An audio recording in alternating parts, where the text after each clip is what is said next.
She can I ask have us a questions. question for you. Okay. About how many languages do you speak? I only speak 2 languages. I speak English, puis je parle français aussi. Okay. Je viens de Okay, Québec, donc English je peux and parler French. français. Ouais. So only 2. We want to do the rest of this in French? No. How many languages? I haven't done done no. French since high I school, have studied. and I will. How many languages do you speak? I speak some Swedish, Yeah. better English, Uh-huh. and then I can do just tiny bit French French, okay. And Finnish. and Finnish, of course. That's good. Oh, what's Finnish? Oh, okay. All right. Anybody else speak any other language? Bad English. Bad English. I speak English and bad English. I'm from I Tyler. don't, so- yeah. I don't speak speak. English and bad Yeah, I English. mean, go ahead and use your I'm imagination gonna after say that. English, foul mouth, sarcasm. All right. I speak 4. And trash. Oh, we tried. Yeah, baby, thank you. And yeah. smack. You talk smack too. Does Pig Latin count? Pig Latin counts? Sure.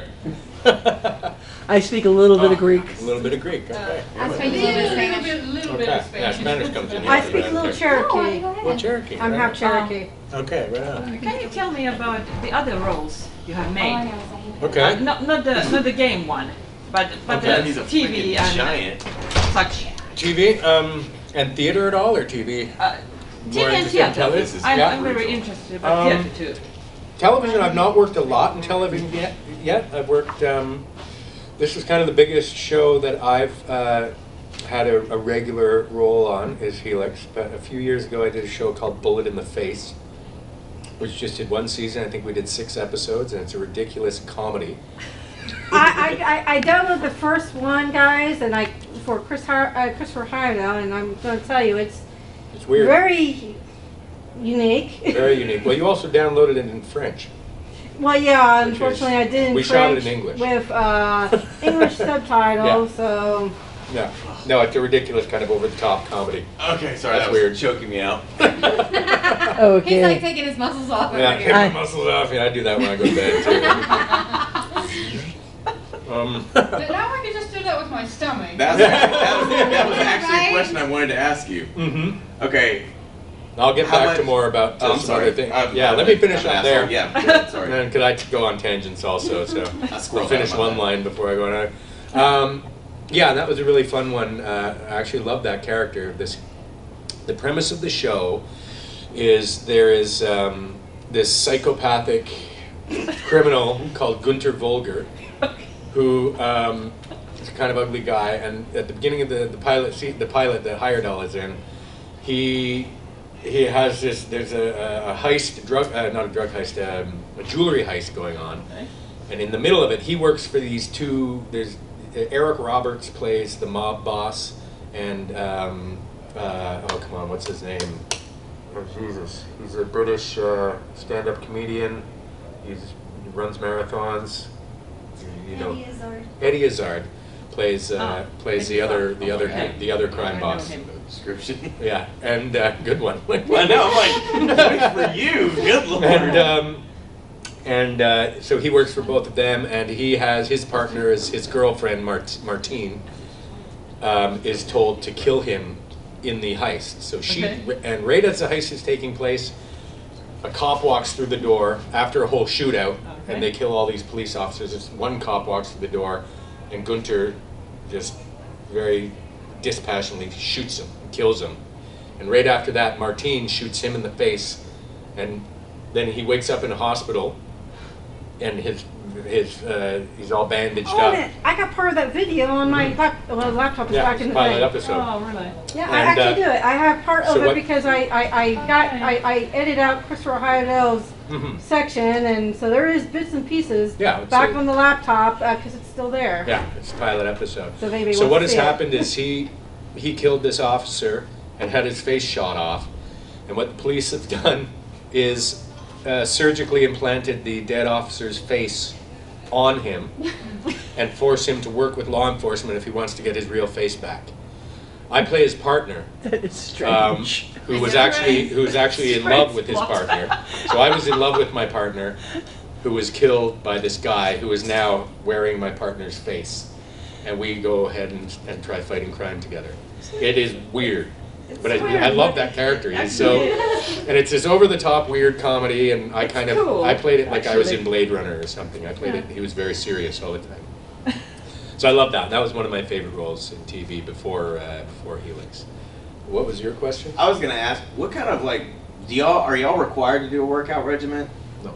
No, it's just choice Mhm. or boredom or whatever the case may be. It's choice. It's I mean, I come from a background, I think yesterday I was saying my background is in sports. football, rugby, Right. hockey. My background is in athletics, so it's just how I like to... I know he's a hockey. Hockey? And my Habs won last night.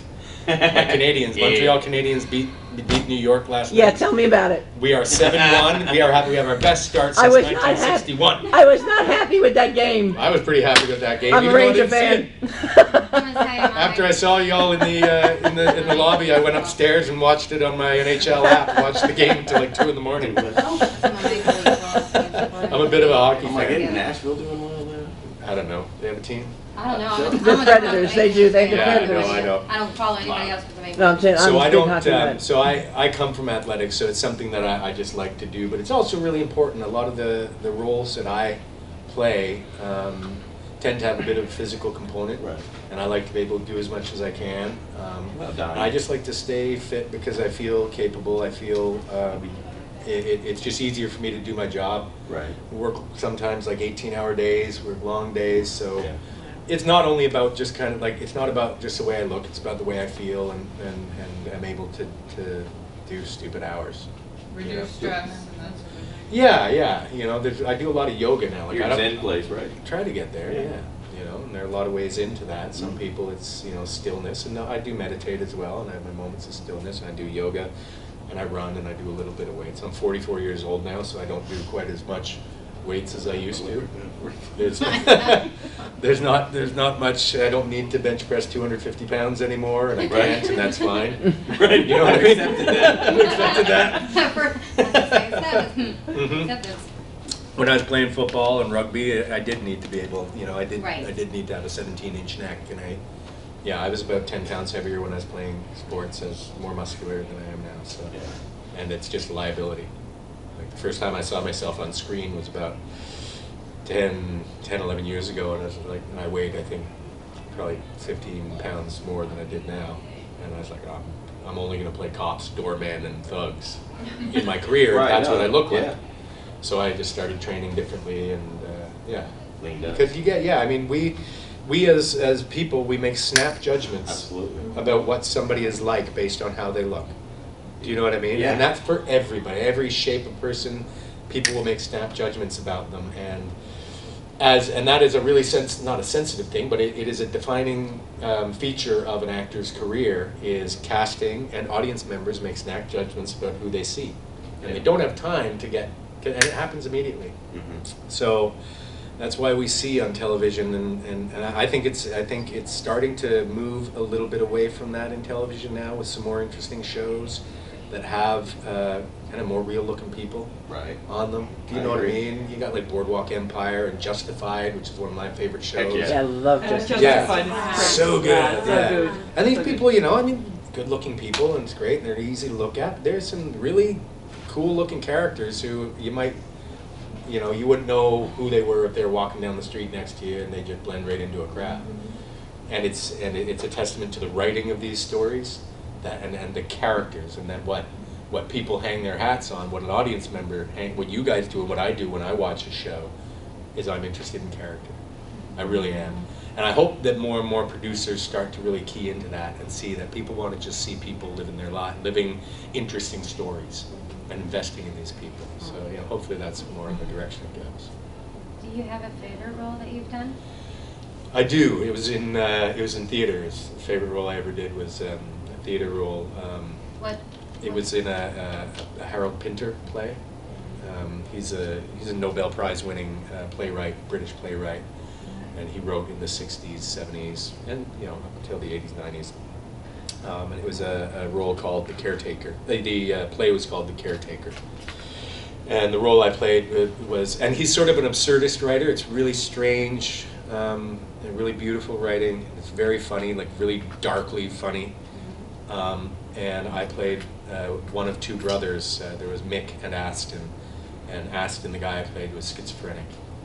He was really just a really beautiful character, and it was the most sad experience I ever had, because he didn't know it. Do you know what I mean? And so it was I had a really interesting, almost psychotic breakdown while I was doing that role, because I really felt. That's what I was going to say. I'm Yeah. like, how do you play with those people? Yeah, I really felt for the character, and I saw his sadness, but the character did not know his own sadness. Do you know what I mean? And I had a really crazy meltdown in my kitchen one day with my girlfriend. I was like, what the hell is wrong? I don't know, man. I talked gibberish, and then I was okay and carried on. Yeah, but that was my favorite, I think. Yeah. Can you give us an example of that character? An example of. I'm a psychologist, and so Wow. I'm interested. Oh, I can't give a performance because it was like 8 years ago. One of an example of this this guy was he had undergone electroshock therapy. The play was set in the 60s, and this whole time he brings home a homeless guy, and they live in this old rambling house in like just outside of London, and it's cluttered with he's a pack rat. He never throws anything out. It's all, but he knows where everything is in this whole house. And he brings home a homeless guy, and he just sits, and it's like, no problem at all. His brother is more, Mick, Aston's brother, is more sinister when he comes into the story. But one of the things about him is he moved very slowly and smoothly. All his movements, there were no edges on his movements, and I made no noise while I was walking in leather-soled shoes on a wooden stage without being careful about it. It was just really important. There was no corners in his movements.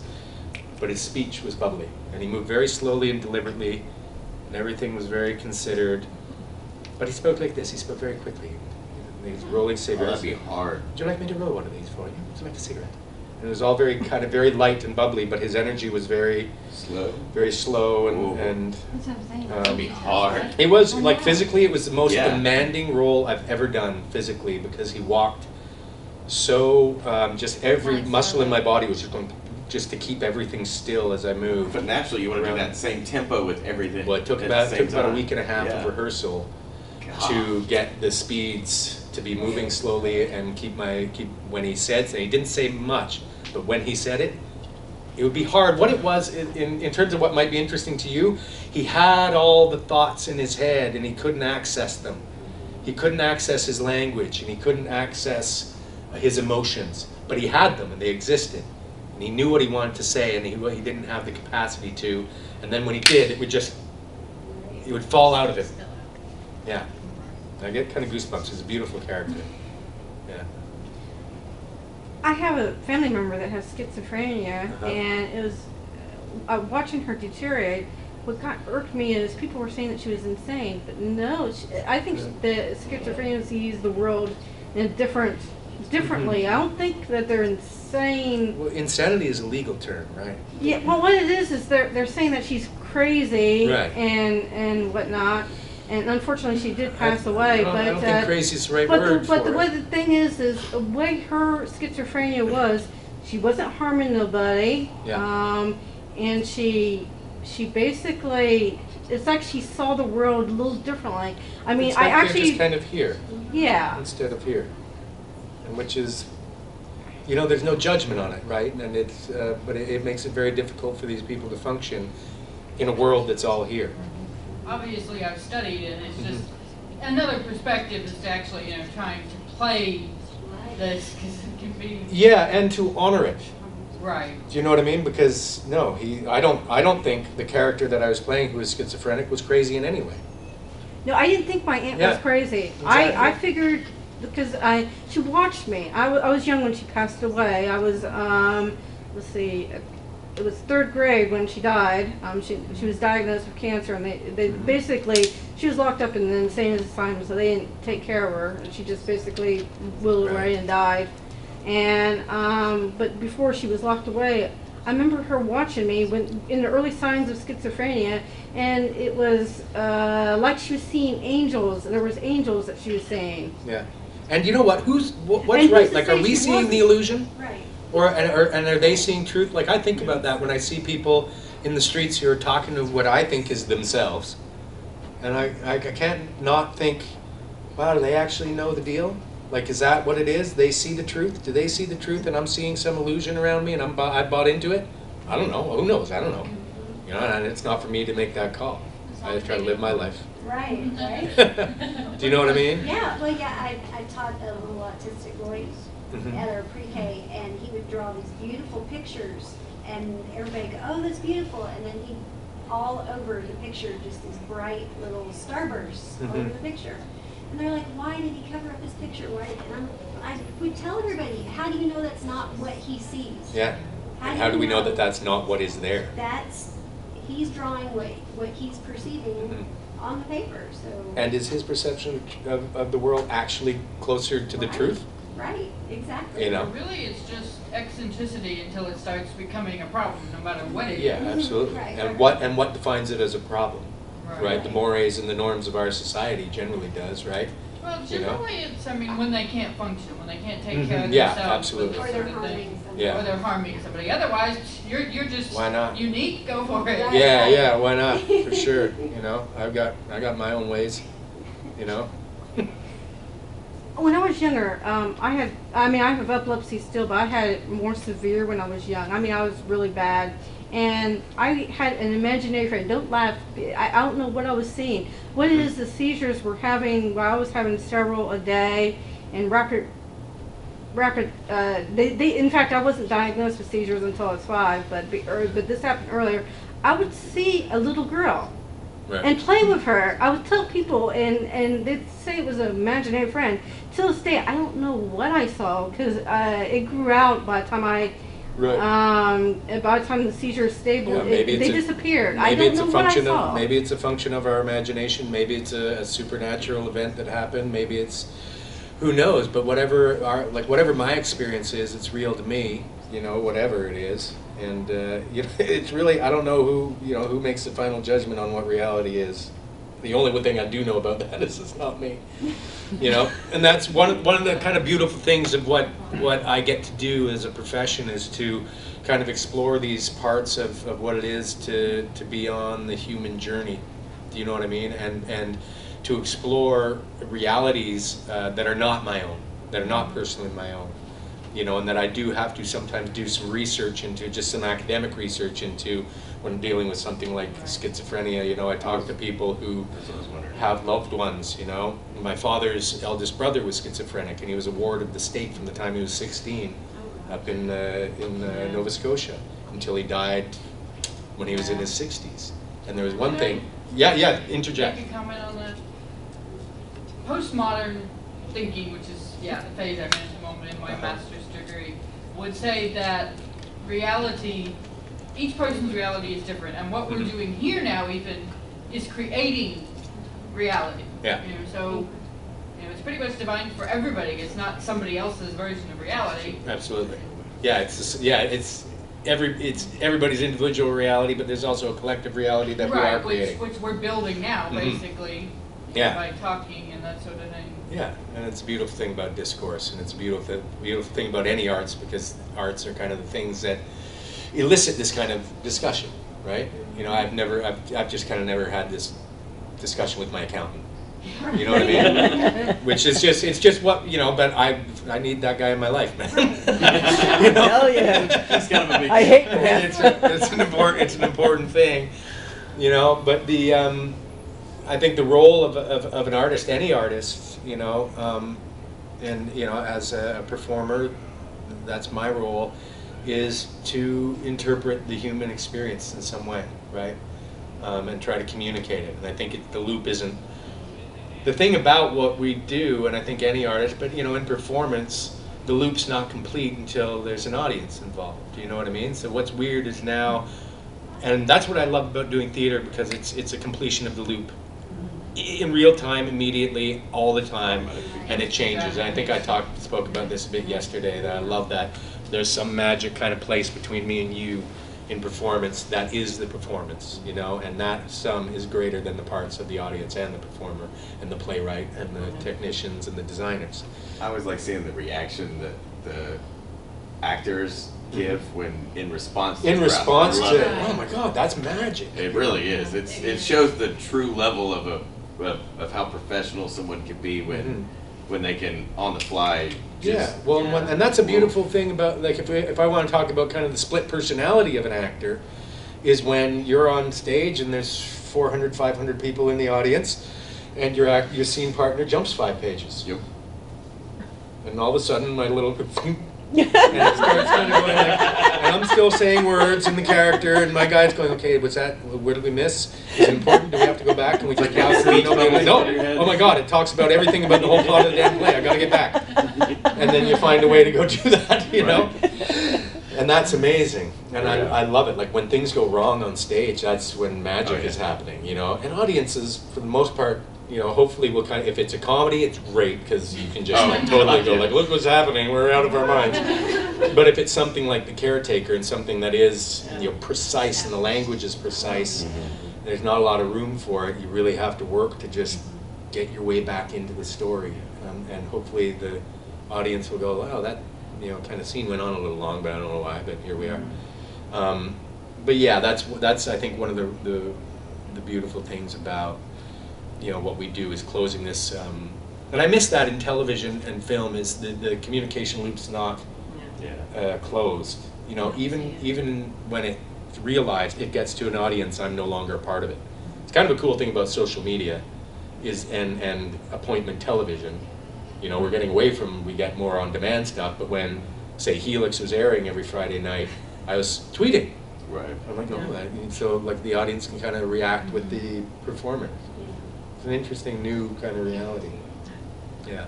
I saw on Twitter pick up you playing guitar, I think. So how much do you do music? Not very much. I just started playing guitar about 6-7 years ago. I taught myself how to play guitar. Okay. There are a couple of things I did. I used to have a pretty bad lisp. Like I had a lateral lisp, so I played for all my life. And the more I was kind of getting into acting, the more I was finding it was getting in my way a little bit. And I said about it, I'm like, I've got to lose this.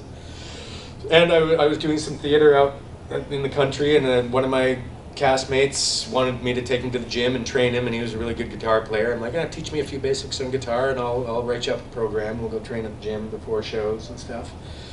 And so I was learning to play guitar, and then I was like online finding how to correct a lateral lisp. And so there I was with like straws in my mouth and doing all these tongue twisters and learning chords. And then, you know, all of a sudden I don't have as much of a lisp anymore, and I play guitar. Okay. So it's kind of a useful use of my time. But I play guitar. I'm not a guitar player. So there's a distinction. You know what I mean? Yeah. Like we went, a few of us, Chris and Ksenia and I went out to Shogun last night. It's a little sushi place, and there's this 22-year-old guy playing guitar like on the patio. It's amazing. Just sweet sounds he's making come out of the guitar. 22-year-old guy's been playing for the same amount of time as I am, but it's like so far beyond what I can do. And I was talking to him after he's come over to take a break and have a cigarette, and we were talking. He's like, yeah, I started playing because I play an hour or two every day. You know what I mean? And that's it, you know? Well, there's a rule I don't know if you've heard the rule of 10,000 hours. You know, if you want to master anything, it takes about 10,000 hours, you know? Yeah, I know. I studied classical singing. Yeah. So I practically had to practice every day. Yeah. Yeah, every day, just several hours.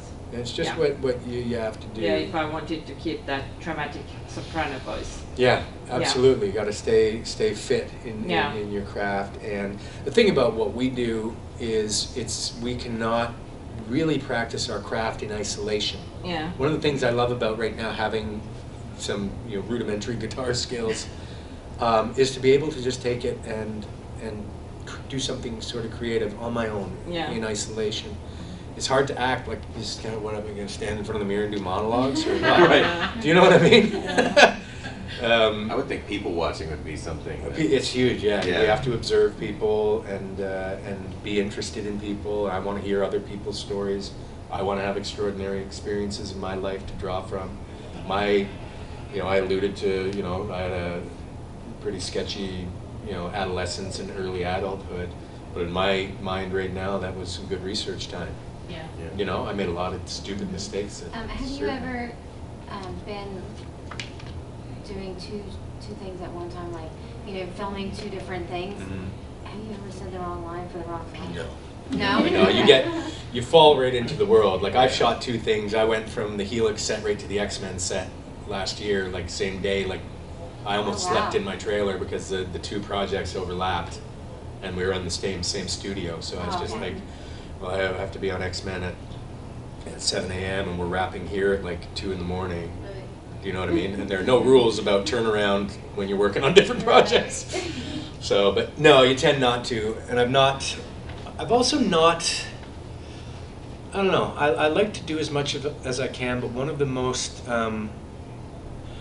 the lessons I am learning is how to say no to something, how to not overextend myself. Because you want to do it. It's tough. And in this industry, as a lot of industries, work's not necessarily easy to come by. And it's hard to say no to something. But I don't want to. Like there is sort of like I don't read narrative novels when I'm working on a play or a big a heavy show that I have a lot of stories to keep in my mind. I don't want to read a narrative because I get lost in that story, and I want to stay in the story I'm in. Right. I'll read documentary, I'll read nonfiction books, I'll read like Noam Chomsky or like Malcolm Gladwell or something that I don't get lost in the story because I'm already lost in the story. And I find that I start to take on some of the, if not necessarily personality traits, some of the thought patterns of the character I'm immersed in at the time. Like for me right now, there are moments I go like, why am I being like so judgmental or being a bit of a selfish prick right now? And I realize that where I'm at in the story of this season of Helix, I'm like, okay, that's really what Peter's going through, and I'm just having a reaction to my world through his filter right now, and it's my absolute responsibility not to act out on that, and because it's no excuse to not to be a prick, or to not be a giving member of my community. So, but it happens, So, do you find it hard when you have to play like dark role or something to come